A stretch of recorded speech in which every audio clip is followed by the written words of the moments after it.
Yo soy Laila de la Garza y hoy tengo el honor de compartirles el mensaje. Estoy emocionada, estoy nerviosa, más emocionada que nerviosa probablemente, porque espero que este mensaje resuene en tu corazón y te repito, es un honor poder participar en este momento para mí.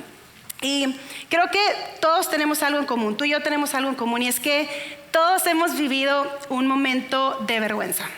Un momento que nos pasó en el pasado y en ese momento nos moríamos de vergüenza y decíamos, no puede ser que me esté pasando esto, pero es algo que probablemente nos podemos parar y contarlo en público y platicarlo. Y yo te cuento que yo desde chiquita, desde primaria, mis papás están aquí, no me dejarán mentir, estaba de este tamaño, 1.70, sí, aquí dicen, sí, desde sexto yo ya era 1.74, entonces muchos momentos de vergüenza que yo recuerdo son a causa de mi altura, y te cuento uno de ellos y me puedo parar aquí y ya medio reírme de eso, pero cuando estaba más o menos en cuarto o quinto de primaria, teníamos el bailable de la escuela y ya saben que ponían a todos con las parejitas y yo nunca podía encontrar una pareja porque quedábamos así.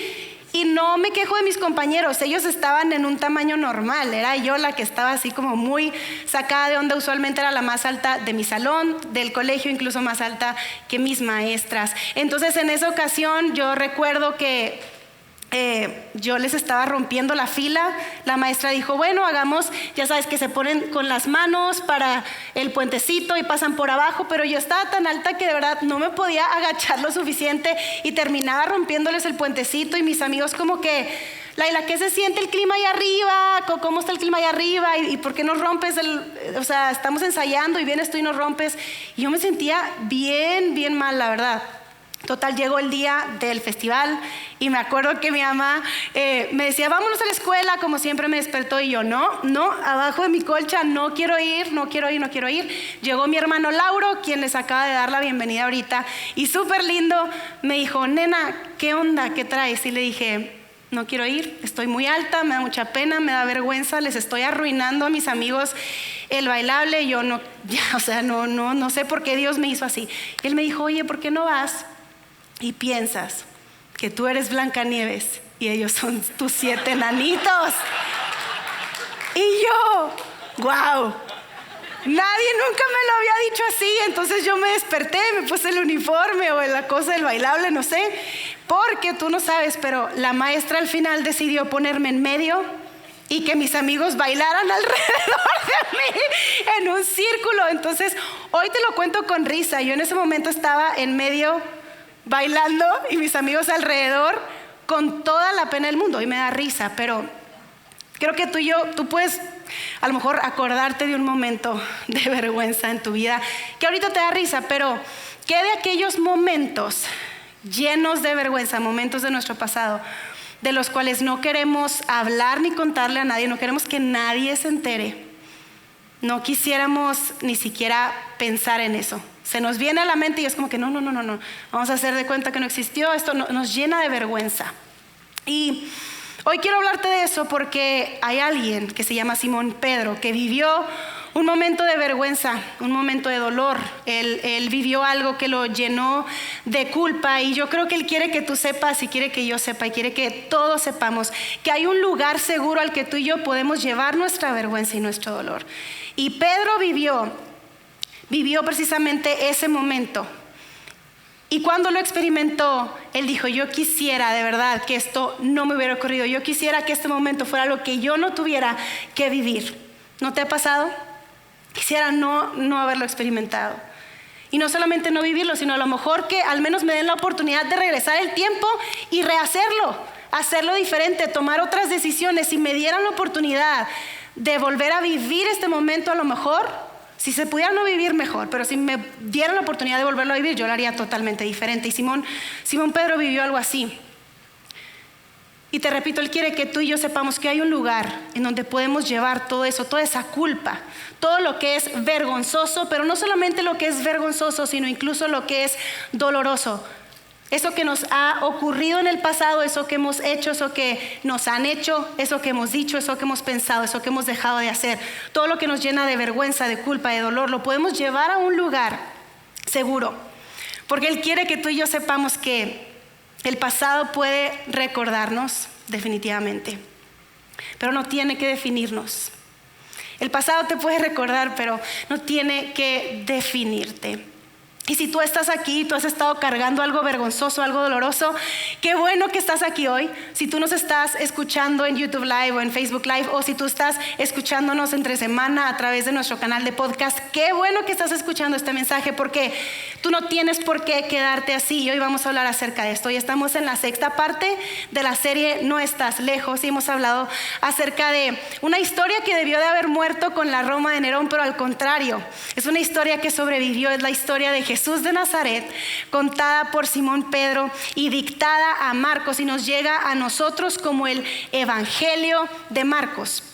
Y hoy voy a estarte leyendo demasiado, creo que casi me voy a pegar así a la tele, porque te voy a estar leyendo un montón de versículos que se encuentran en el Evangelio de Marcos. Y el Evangelio de Marcos fue coleccionado, este documento del primer siglo, y fue coleccionado junto con los otros evangelios, con Mateo, Lucas, Juan, con lo que escribió Pedro, con lo que escribió Pablo, y junto con los escritos judíos. La colección de todo eso nos llega a nosotros como la Biblia, ¿cierto?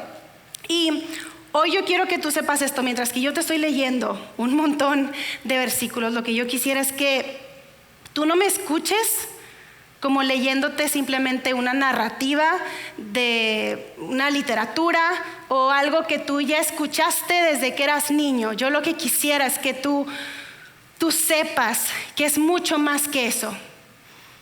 ¿Por qué? ¿Por qué te lo digo y por qué es importante? Yo quiero que mientras que leamos juntos lo que Pedro le dictó a Marcos, tú sepas esto. Marcos no estaba escribiendo la Biblia. Cuando Pedro le estaba dictando a Marcos, no estaba diciendo, vamos a escribir la Biblia. ¿Cuánta gente nos leerá? ¿Será que habrán versiones de esto? Oye, ¿existirá una app, YouVersion, en la Biblia así? Ellos no se imaginaban qué era lo que estaba sucediendo. Marcos estaba documentando la experiencia de Pedro con Jesús, lo que él vivió de primera mano. Y mientras que leemos estos versículos, yo quiero que tú pienses en esto. No es una simple literatura, no es una historia que alguien se inventó, es algo que alguien experimentó y algo que alguien vivió. Y Pedro nos dice que cuando Jesús comenzó a predicar y enseñar, él tenía un solo tema al que regresaba una y otra vez. Y hemos estado hablando en esta serie acerca de este tema que está en Marcos 1:15.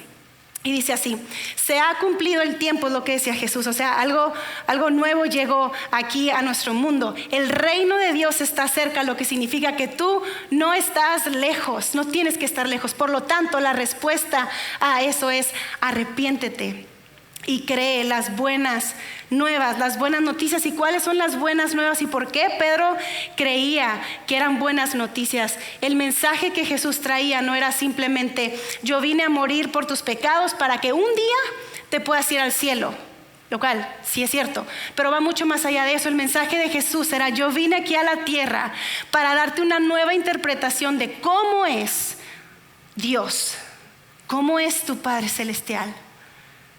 El mensaje de Jesús es que tú puedes experimentar a Dios viéndolo a Él. De hecho, Él lo dijo así.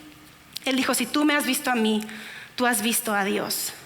Tú has visto al Padre. Y creo que lo más difícil de creer para ti, para mí, para los judíos del primer siglo, quizá para Pedro, es que Dios era como Jesús. Y de nuevo Jesús decía: si me han visto a mí, han visto al Padre. Él dijo: nadie ha visto al Padre, pero si me han visto a mí, han visto al Padre. Si tú quieres conocer cómo es Dios, no te esperes hasta que te vayas al cielo. Puedes experimentar una relación con Dios hoy. Y yo vine aquí a la tierra para mostrarte cómo es Dios. Y probablemente la razón por la que tú te has alejado de la fe cuando estabas, no sé, en secundaria, en universidad, o probablemente en esta temporada de tu vida, ha sido porque no has comprendido del todo el mensaje de Jesús. Tal vez no has alcanzado a comprender que el mensaje de Jesús es: tú puedes experimentar a Dios a través de mí. Y en domingos anteriores, en esta serie de No Estás Lejos, estuvimos viendo, ¿me puedes poner por favor el mapa? Acerca de cómo Jesús con sus amigos estuvo viajando desde Cesarea de Filipo, pasa por Capernaum, Galilea, llegan hasta Jerusalén. Y resulta que se quedan como una semana aproximadamente en Jerusalén y los amigos de Jesús, los discípulos, están esperando que por favor finalmente Jesús haga algunos amigos en Jerusalén porque necesitan amigos en Jerusalén. Y al contrario, resulta que Jesús va al templo un día y otro día y empieza a hablar las cosas más extrañas y la gente se le empieza a tirar encima y los maestros de la ley empiezan a ver, los fariseos, cómo lo pueden hacer caer. Pero Jesús una y otra vez los humilla con sus propias palabras y es un circulito de nunca acabar, ¿no? Después de eso, Jesús se los lleva a cenar a los 12, la cena de Pascua al aposento alto.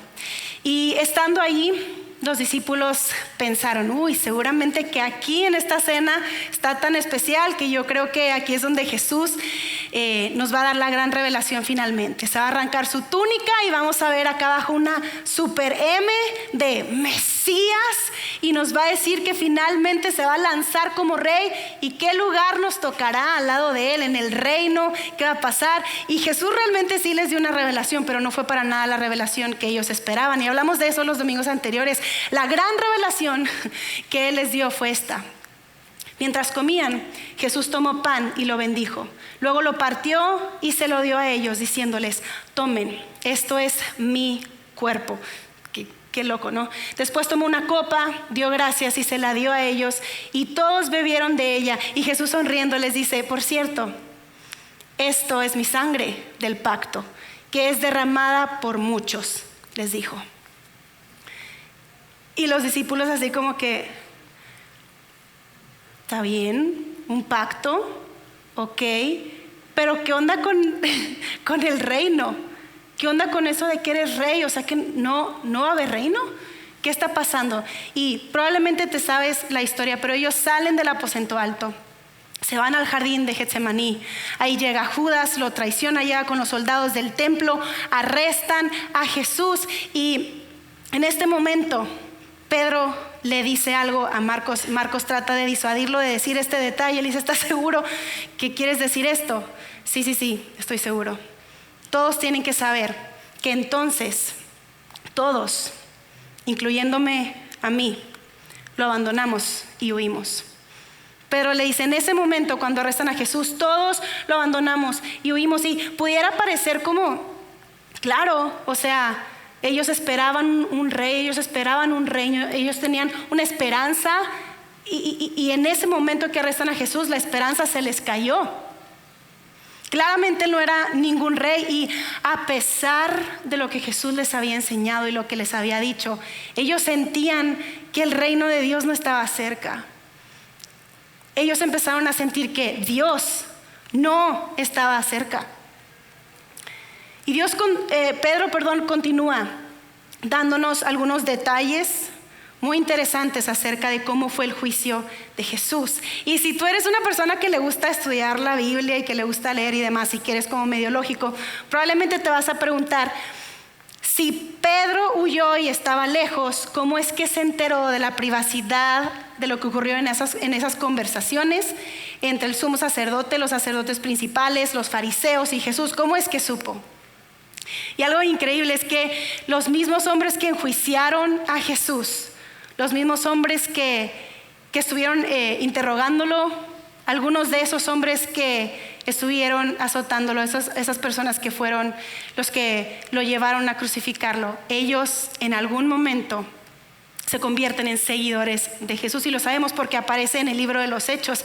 Y definitivamente algo tuvieron que haber visto, algo tuvieron que haber experimentado para que después de enjuiciarlo y después de hacer todo lo que le hicieron a Jesús, decidieran seguir a Jesús y dar su vida por él. Y vamos a hablar acerca de esto el próximo domingo.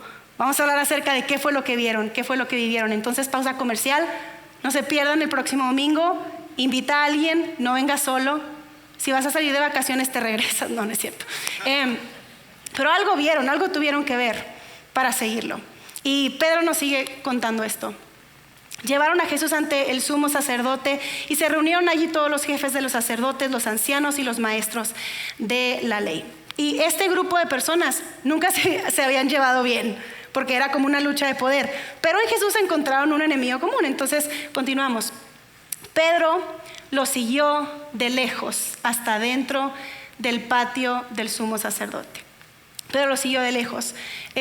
Continuamos, por favor. Y no van a saber qué hizo. Se sentó. O sea, Pedro no solamente huyó cuando arrestan a Jesús, sino que decide seguirlo de lejos y después se sienta con los guardias y se calentaba las manitas junto al fuego. ¿Crees que estaba lleno de vergüenza de hacerle eso a su amigo, a su Salvador? Y probablemente Marcos lo veía y le decía: Pedro, ¿neta? Porque probablemente así hablaban allá. ¿Neta?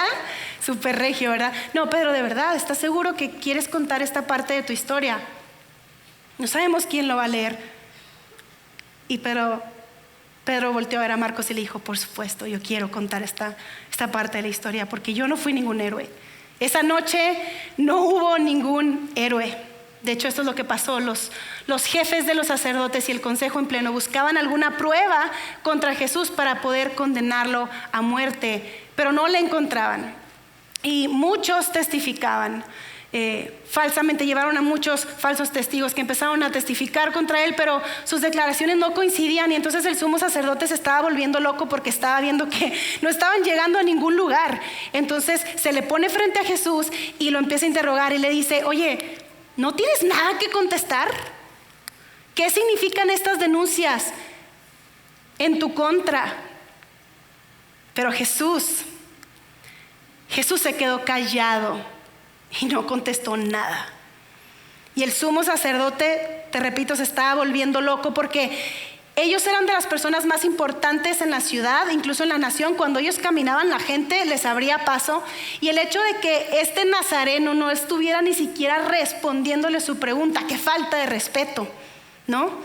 Y decían: no, ya no sabemos qué hacer con Jesús. Entonces le pregunta esto: ¿eres el Cristo, el Mesías, el Hijo del bendito? Y la respuesta de Jesús a esta pregunta era tan importante porque su destino dependía de cómo él iba a responder esta pregunta. De hecho, Marcos te miraría a ti y diría: Pedro me dijo que no solamente tu destino, sino su destino, mi destino, nuestro destino dependía de cómo Jesús iba a elegir responder esta pregunta. Y esto fue lo que Jesús respondió: sí, soy yo. Y el sumo sacerdote responde: ¿para qué necesitamos más testigos? Y se empieza a rasgar las vestiduras y luego sigue diciendo: ustedes han oído la blasfemia, ¿qué les parece? Y todos los que estaban ahí, todos ellos lo condenaron como digno de muerte. Y entonces algunos comenzaron a escupirle, le vendaron los ojos y le daban puñetazos. Profetiza, le gritaban. Los guardias también le daban bofetadas. Y quiero pausar aquí tantito porque creo que esta es la parte de la historia de Jesús que muchas veces nos saltamos demasiado rápido. No queremos pausar aquí, no queremos detenernos aquí. Pero es importante que tú y yo podamos sentir lo que está ocurriendo en este lugar, porque por al menos 15 minutos, media hora, una hora, Jesús estaba siendo golpeado y azotado una y otra vez. Y toda la rabia y todo el enojo que estaba reprimido en esas personas a quienes muchas veces Jesús había humillado y quienes le tenían demasiada envidia a Jesús por la forma en la que enseñaba, la forma en la que amaba, la forma en la que estaba ganando popularidad. Toda esa rabia, todo ese enojo reprimido salió cuando comenzaron a golpear a Jesús. Y tú y yo necesitamos detenernos y saber que eso ocurrió. Entonces lo voy a volver a leer.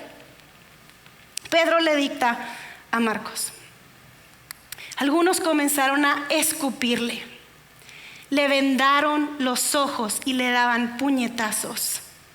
Profetiza, a ver, adivina quién te golpeó, quién te está escupiendo. Profetiza. Y le daban bofetadas. Y lo que va a continuar contando Pedro, Marcos de nuevo se inclina hacia él y le dice: ¿de verdad quieres seguir contando esto? ¿Estás seguro que quieres contar esta parte de la historia? No sabemos hasta dónde va a llegar esto. No sabemos quién lo va a leer. Pedro está seguro y Pedro le diría sí. La gente necesita saber. Ellos tienen que saber que la gracia y la misericordia que yo recibí de parte de Dios es la misma gracia y misericordia que yo recibí de Jesús. Porque el mensaje de Jesús es que Dios es como Jesús. Si lo miramos a Él, podemos ver a Dios. Entonces la gente tiene que saber que yo hice lo imperdonable, yo le hice a Jesús lo impensable, mientras que lo estaban interrogando, mientras que lo estaban escupiendo, mientras que lo estaban dando de azotes, golpeándolo. Yo hice peor que no hacer nada. Yo estaba sentadito con los guardias calentándome las manos, y la gente tiene que saber. Así que vamos a contar la historia. Y Pedro continúa diciendo: entonces yo estaba ahí sentado calentándome las manos cuando pasó una de las criadas, una muchachita del sumo sacerdote. Cuando vio a Pedro calentándose, se fijó en él. Pero Pedro lo negó. Tú también estabas con ese nazareno, con Jesús, le dijo ella. Y Pedro lo negó. Pedro no quería que se supiera que él era uno de ellos. Pedro lo negó. Qué vergüenza debe de haber sentido en ese momento, después de haberle dicho a Jesús que él nunca lo iba a dejar. Y de nuevo, cuando la criada lo vio allí, les dijo a los presentes: de verdad, este es uno de ellos, este es uno de ellos. Y de nuevo Pedro lo negó. Y después las personas que estaban ahí alrededor se le quedan viendo a él, ven su rostro con el fuego, y él dice: me voy a hacer para atrás para que ya no vean tanto mi cara. Pero la gente ya lo había visto y le empiezan a decir: seguro que tú eres uno de ellos, pues eres Galileo, ya te escuchamos tu tonito, ya escuchamos tu acento, seguro que tú eres uno de ellos. Y esto fue lo que hizo Pedro. Él empezó a echar maldiciones y les juró: yo no conozco a ese hombre del que me hablan. Y en ese momento, un gallo cantó. Y Pedro recordó que él estaba haciendo precisamente lo que Jesús le había predicho que iba a hacer. Lo iba a negar. Y en ese momento, el macho de Pedro, el duro, el áspero pescador, se echó a llorar. Se echó a llorar. Porque ese fue el momento que él hubiera deseado no haber vivido. Ese fue el momento que él hubiera deseado poderlo hacer diferente. Pero no había vuelta atrás. No había vuelta atrás. Y entonces Pedro continúa diciéndonos que Jesús fue llevado a Pilato.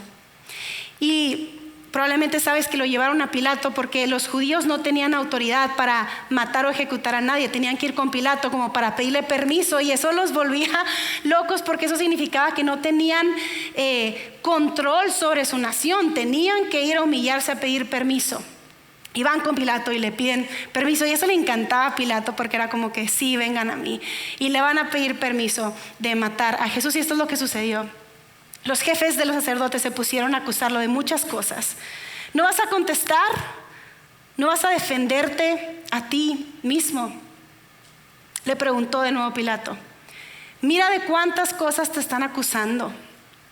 Pero Jesús ni aun con eso contestó nada. Así que Pilato se quedó asombrado. Pilato estaba asombrado porque ese momento usualmente era cuando las personas, los hombres, iban y se hincaban y rogaban por misericordia. Misericordia no de que déjame ir, sino dame una muerte rápida, ten misericordia de mí. Y el ver a Jesús, que claramente no era digno de ser matado, de ser ejecutado, él le asombraba que Jesús no se estuviera defendiendo. No era normal. Así que Pilato agarra a Jesús y dice: ¿sabes qué? Como para darle a la multitud lo que quieren, como para calmarlos, lo que voy a hacer es que lo voy a mandar a azotar. Y cuando yo tenía 15 años, mis papás me dijeron: ¿quieres fiesta de 15 años o quieres un viaje? Y yo: viaje. Y me dijeron: ok, te vamos a llevar a Israel. Y yo: entonces me llevaron a Israel, y algo que recuerdo con tanta nostalgia es haber llegado, no sé si voy a llorar, perdón.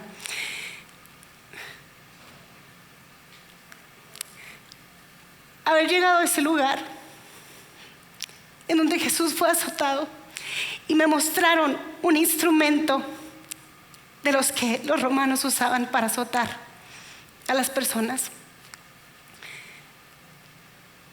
Y era un látigo de cuero con unas bolas al final y pedazos de huesos con los que ellos le daban una y otra vez en la espalda a las personas, y arrancaban pedazos de su piel y su cuerpo se inflamaba y sangre salía de todas partes y los huesos le cortaba la piel. Y yo recuerdo que nunca más pude leer esto igual.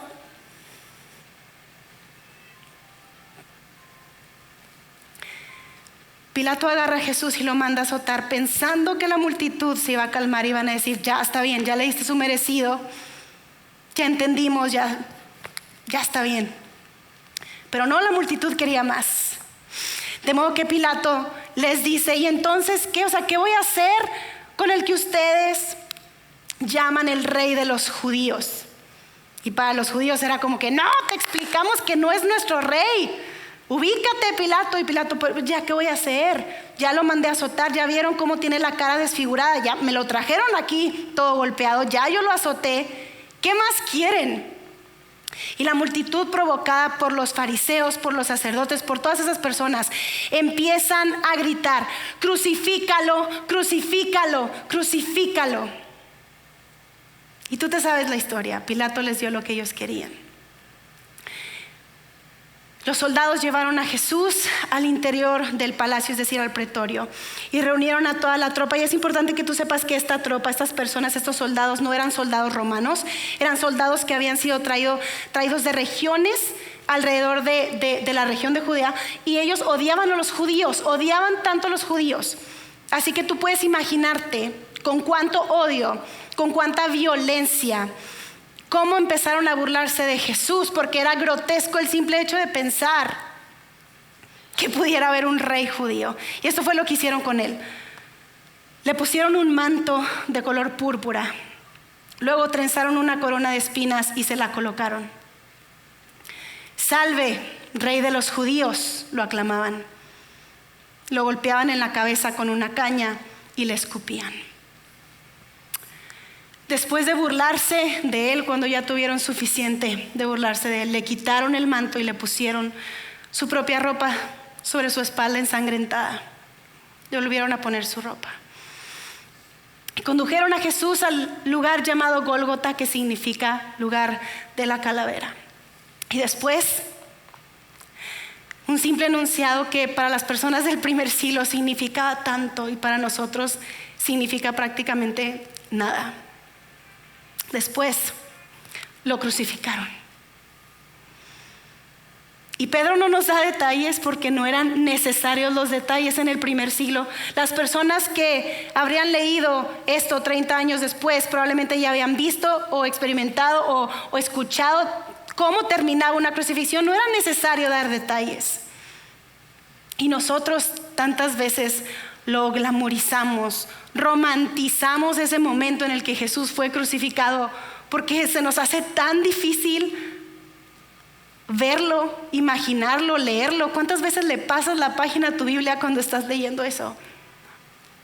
Nosotros lo romantizamos porque no podemos verlo, pero algo yo sé que es verdad, y es que cuando Dios fue más glorificado, tú y yo habríamos estado más horrorizados. Cuando Dios estaba siendo más glorificado, tú y yo hubiéramos tenido que voltear la cara, que voltear el rostro, y no hubiéramos podido ver porque hubiera sido imposible. Pero la multitud que estaba ahí no. La multitud no había acabado y siguieron gritándole: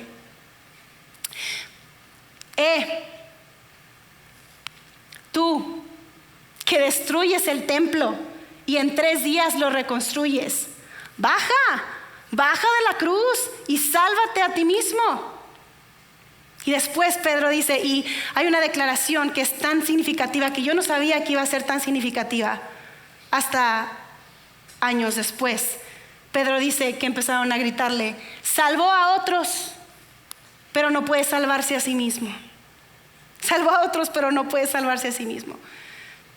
Y esto es tan significativo porque el deseo de Jesús de salvar a otros fue precisamente lo que lo detuvo de salvarse a sí mismo. Él pudo haber escogido salvarse a sí mismo, llamar a los ángeles. Él era 100% Dios, 100% hombre. Él pudo haber escogido, pero el deseo de salvar a otros fue precisamente lo que lo llevó a no salvarse a sí mismo. En otras palabras, si Jesús se hubiera salvado a sí mismo, no hubiera sido capaz de salvar a otros. Si Jesús se hubiera salvado a sí mismo, no hubiera sido capaz de salvarme a mí. Si Jesús se hubiera salvado a sí mismo, no hubiera sido capaz de salvarte a ti. Y yo quiero imaginar que mientras que Jesús estaba en la cruz, Él estaba pensando en ti. En su mente estaba tu nombre. Y Él escogió no salvarse por salvarte a ti. Pero no habían terminado. Siguieron diciéndole que baje ahora de la cruz ese Cristo, el falso Mesías, el Rey de Israel, para que veamos y creamos. Y de nuevo Pedro nos diría, estas palabras son tan importantes, ver y creer. Porque lo que Pedro vería 2 días después de ese momento sería lo que lo ayudaría a él a continuar creyendo 30 años después, incluso dar su vida por lo que él creía y por quien él creía. Y entonces, desde el mediodía y hasta la media tarde quedó toda la tierra en oscuridad. Y a las 3 de la tarde Jesús gritó a voz en cuello, Dios mío, Dios mío. Y luego hizo una pregunta a la que nadie tenía respuesta en ese momento. Pero Pedro 30 años después supo la respuesta a esa pregunta. Jesús se preguntó, ¿por qué me has desamparado? Dios mío, ¿por qué me has dejado? ¿Por qué me has desamparado? Y es una pregunta que muchas veces tú y yo nos hacemos. ¿Por qué el Padre desamparó al Hijo? Y Pedro diría, yo sé, 30 años después yo puedo ver con retrospectiva y puedo entender por qué Dios tuvo que desamparar al Hijo. Y él escribe una carta, antes de dictarle esto a Marcos, él escribió una carta que está en Primera de Pedro. Y él dice en Primera de Pedro 2:24, Jesús, Él mismo, cargó nuestros pecados sobre su cuerpo en la cruz. Jesús cargó tus pecados, mis pecados, sobre su cuerpo en la cruz. En otras palabras, el Padre se apartó del Hijo para que pudiera acercarse a nosotros. El Padre le dio la espalda al Hijo para que pudiera acercarse a nosotros, y en ese momento nadie lo entendía, pero Jesús murió solo. Y Pedro continúa y dice, y entonces Jesús, lanzando un fuerte grito, expiró, murió. Y Pedro le dice a Marcos con una sonrisa ahí, Marcos, no lo sabíamos en ese momento, pero cuando Jesús expiró su último aliento, algo extraordinario sucedió en el templo. Es como si Dios hubiera usado una ayuda o creado ayuda visual divina. Es como si Él hubiera usado vandalismo divino, porque algo sucedió en el templo, y es que la cortina del santuario del templo se rasgó en 2 de arriba a abajo. No de abajo arriba, de arriba abajo. Y eso les recordó lo que Jesús ya les había dicho anteriormente, que algo más grande que el templo, algo más grande que los profetas, algo más grande que Moisés, que el Sabbat, algo más grande había llegado. Un nuevo orden estaba siendo establecido. Lo viejo estaba quedando atrás. Jesús estaba trayendo un nuevo pacto, y pudieron entender lo que Él les estaba explicando aquella Pascua, cuando habló de su sangre y de su cuerpo. El pacto entre Dios y la raza humana había sido ratificado oficialmente cuando Jesús expiró. Y todos estaban invitados. Y diría Pedro, incluso yo que le di la espalda, incluso yo que lo negué, incluso yo que no tenía ni merecía estar en el reino, ser parte del reino de Dios, incluso yo. Y él diría, incluso tú. Sin importar lo que has hecho, sin importar lo que has dejado de hacer, tú estás invitado a participar. Y Pedro se incluye a sí mismo.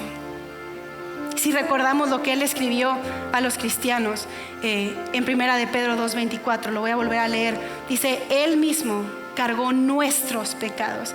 Pedro pudo haber dicho, sabes, él cargó tus pecados, yo no soy merecedor de que Dios me perdone, pero tranquilo que tus pecados están perdonados. No se trata de que Jesús murió por algunos, todos estamos invitados. Y Pedro no aprendió que Jesús mismo cargó nuestros pecados sobre su cuerpo en la cruz. En la Biblia, Pedro lo experimentó personalmente.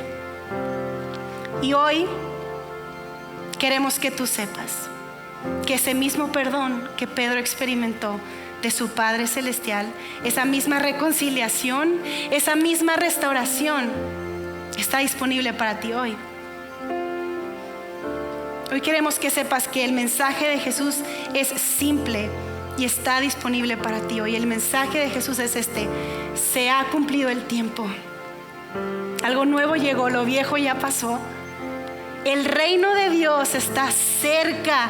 Por lo tanto, tú nunca vas a estar lejos de Dios. Dios está cerca, tú no estás lejos. Por lo tanto, lo mejor que puedes hacer con tu vida hoy mismo es arrepentirte rápido ahora y creer las buenas nuevas. Y la buena noticia es esta: que Jesús no solamente vino para que un día, cuando mueras, tú puedas estar frente a tu Padre Celestial, sino para que hoy puedas saber cómo es Dios, qué late en su corazón, qué piensa de ti, para que día tras día, segundo a segundo, tú puedas experimentar la bondad y la misericordia y la gracia de un Dios que no solamente te creó y te puso en la tierra, sino que te amó, te escogió y dio su vida por ti. Hizo lo que fuera necesario, incluso darle la espalda a su Hijo para alcanzarte a ti.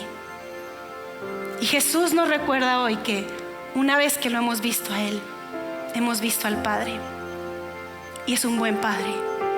Dios es un buen Padre. Dios es un Padre que nos abraza, que nos consuela, que nos recuerda que aunque el pasado pueda recordarnos, no tiene que definirnos, gracias a lo que Jesús hizo en la cruz por nosotros.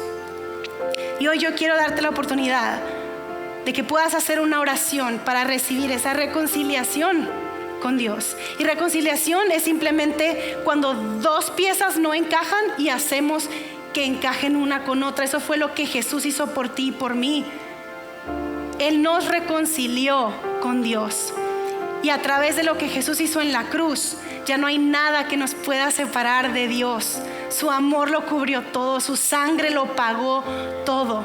Y hoy, a través de esta oración, tú puedes aceptar ese regalo del perdón de Jesús. Y tal vez por primera vez estás entendiendo lo que Jesús hizo en la cruz por ti, o tal vez estás volviendo a entender, tal vez lo habías dejado atrás, como te digo, tal vez has volteado tu rostro porque no has querido escuchar lo que Jesús hizo por ti. Esta es tu oportunidad para recibir el regalo de Jesús. Y yo voy a poner una oración aquí en la pantalla y me gustaría que nos podamos poner de pie y que podamos hacer esta oración juntos.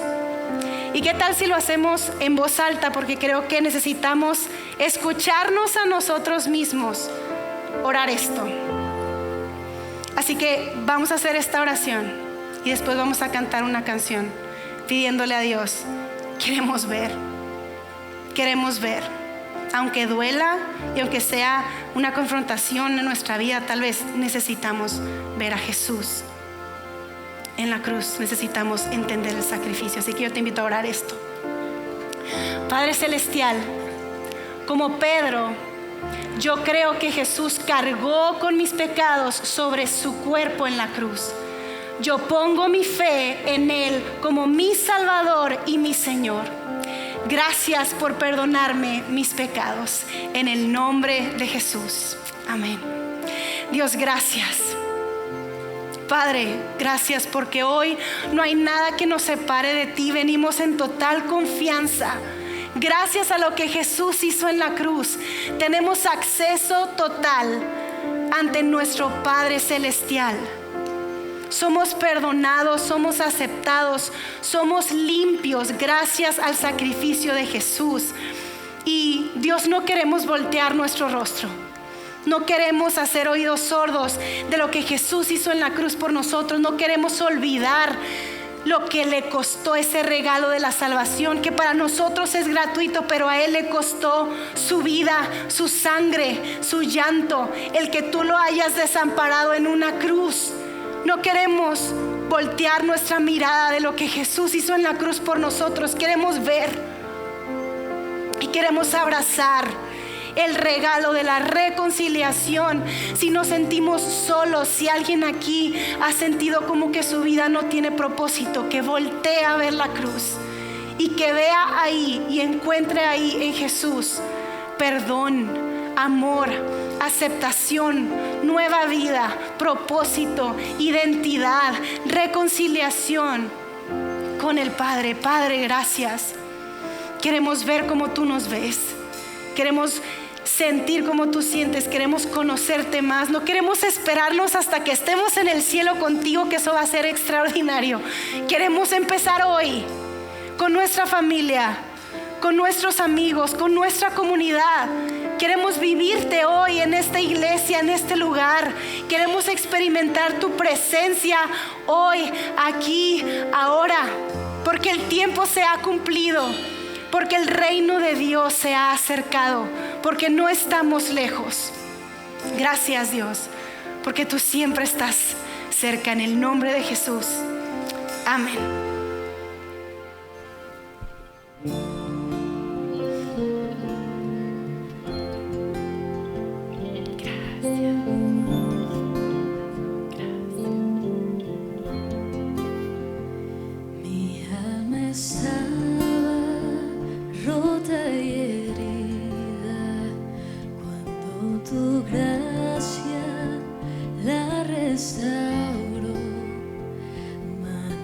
Vacías que tú llenaste, soy libre en ti, soy libre en ti. Oh, sublime gracia del Señor, que un pecador salvó.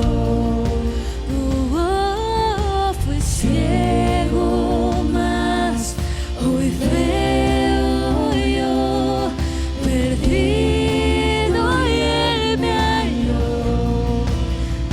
Ahora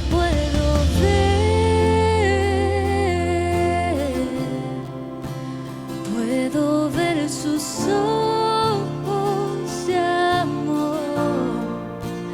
Quebrantado fue